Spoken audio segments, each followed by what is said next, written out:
ঢাকাই সিনেমার জনপ্রিয় চিত্রনায়িকা অপু বিশ্বাস। তিনি সামাজিক যোগাযোগ মাধ্যমে সবসময় সরব থাকেন। ভক্তদের মাঝে শেয়ার করেন তার ঘুরে বেড়ানোর ছবি। কিছুদিন আগে এই চিত্রনায়িকাকে দেখা যায় লন্ডন ব্রিজের সামনে বসে ফটোশ্যুট করতে।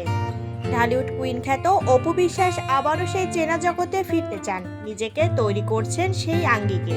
সম্প্রতি ওয়েস্টার্ন ফিউশন ফর্মাল আউটফিটে ক্যামেরা বন্দী হয়েছেন তিনি। তার শেয়ার করা এক গুচ্ছ ছবিতে দেখা যায় পরনে শুভ্র সাদা রঙের একটি স্টাইলিশ কোট, কানের দুল আর গলার নেকলেসে ফুটে উঠেছে আধুনিক ও আভিজাত্যের ছাপ।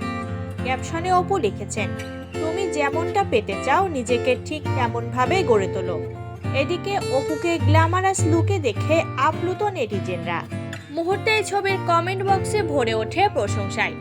অপুর রূপের লাবণ্য আর চোখের মোহনীয় চাহনি নজর কেড়েছেন। একজন নেটিজেন মন্তব্য করেছেন, অসাধারণ ছবিগুলো, কারো নজর যেন না লাগে, মাশাআল্লাহ আপু। আরেক ভক্ত নিজের আবেগ প্রকাশ করে লিখেছেন, আমার হৃদয়ের আয়নাতে শুধু তোমাকেই দেখি।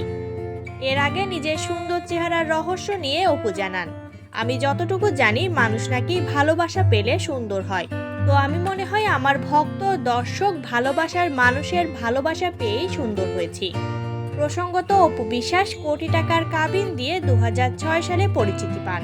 এর আগে কাল সকালে সিনেমায় 500 চরিত্র দিয়ে ক্যারিয়ার শুরু হয় তার। সিনেমাটি পরিচালনা করেন আমজাদ হোসেন।